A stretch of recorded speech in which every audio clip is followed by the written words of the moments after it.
Albergatori veneti in rivolta per i ripetuti blackout elettrici negli hotel. Federalberghi, l'associazione di categoria, chiede soluzioni immediate. Nel pieno della stagione turistica, infatti, i problemi causati negli hotel di diverse località del litorale da frequenti blackout elettrici generano disservizi e disagi alle strutture.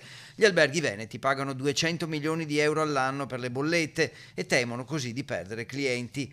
Soprattutto le località balneari della costa, Jesolo, Bibione, Carre, ma anche Abano Terme. Gli alberghi ci sono sempre stati, così tante case, appartamenti e residenze evidentemente è un fenomeno un po' più moderno, quindi va bene l'evoluzione, va bene l'adattamento ai tempi, vanno bene le programmazioni urbanistiche moderne, però altrettanto servono servizi come quello elettrico che siano all'altezza. Oggi purtroppo non lo sono. In alcuni casi sono stati pesanti i disagi mettendo in difficoltà l'intero settore del turismo veneto. Succede purtroppo che in certi casi si siano fermati gli ascensori con gli ospiti dentro, si siano bloccate le pompe delle piscine, si siano bloccati gli inverter, si siano spente le luci, quindi grossissimi disagi sia per i clienti che per i lavoratori. La richiesta di una collaborazione immediata tra pubblico e privato, soprattutto da chi gestisce la rete elettrica. Ringraziamo già dei sindaci che si sono mossi, De Zotti a Jesolo, Barbierato ad Abano, già in qualche modo hanno rilasciato delle dichiarazioni, si sono resi disponibili a fare un percorso con noi.